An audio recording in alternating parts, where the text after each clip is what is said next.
perkembangannya bahwa setelah pertemuan pada sore hari waktu New York telah diumumkan gencatan senjata yang mulai berlaku Jumat 21 Mei pada pukul 02.00 pagi AM waktu Palestina atau Israel.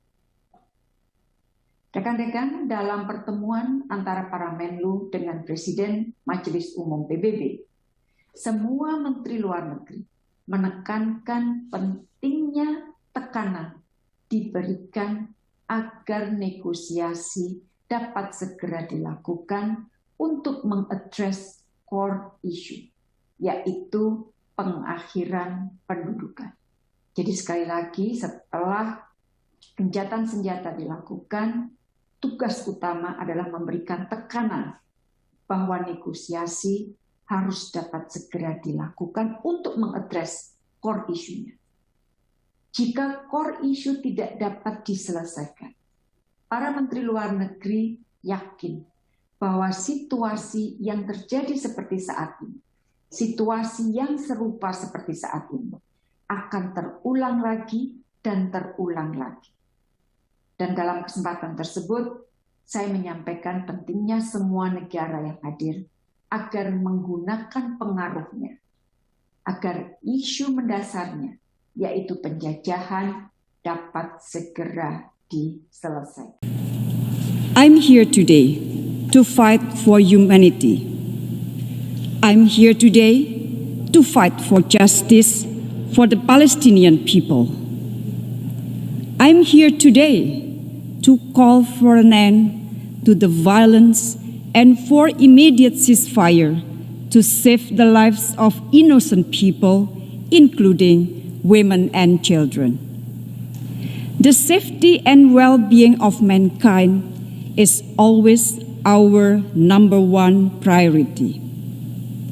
I'm sure that each one of us are touched when confronted with images of a 2-month-old baby injured and pulled away from the rubble as her family lay dead.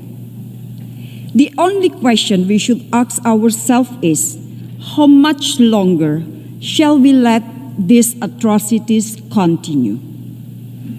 All of us know that this conflict is asymmetric by nature between Israel, the oppressor, the occupying power, and the Palestinian, the occupied, who are continuously being oppressed.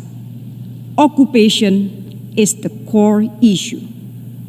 The international community owes the Palestinian people a long overdue independent state of Palestine, living side by side in equal footing with all of us. This continued occupation and aggression by Israel does not only warrant condemnation, but it is also a grave violation of international law that demands our actions. Thus, I call the UN General Assembly to take 3 actions. First, stop the violence and military action to prevent further casualties. At the same time, the General Assembly should demand for an immediate, durable, and fully respected ceasefire.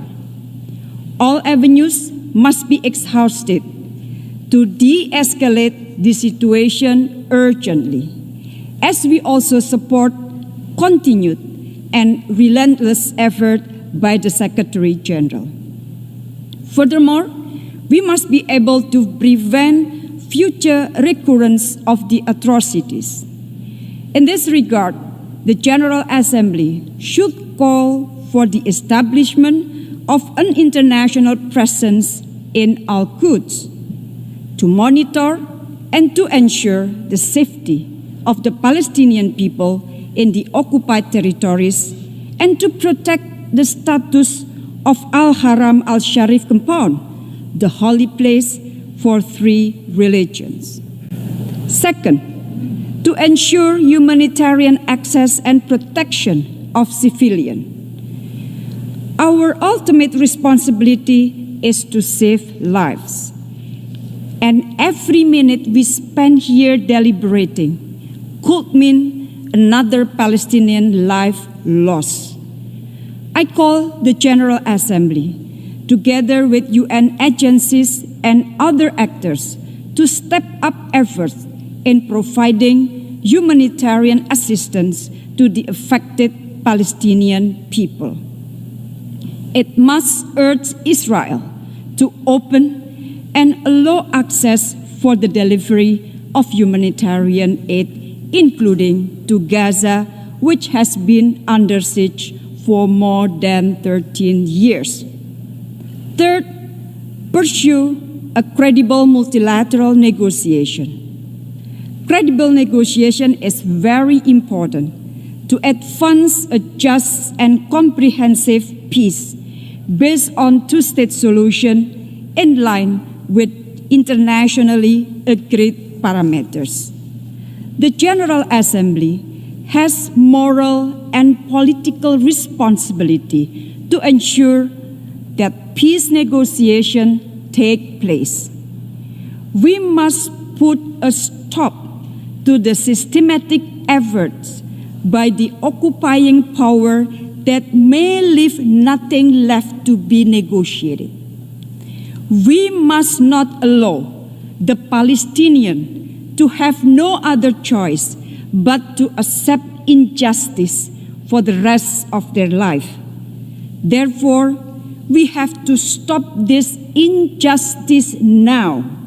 We have to continue our support to Palestinians to get their independence and justice. Mr. President, in recent days, during the COVID-19 pandemic, we witnessed the erosion of trust in multilateral institutions. Today, we hold this meeting with one main purpose: to ensure that justice prevails for the Palestinians. This meeting will be seen as a litmus test for multilateralism. We must remain committed and stand united in our efforts against all illegal acts of Israel toward ending the occupation in Palestine. We have to act now together. UN has to act now. I thank you.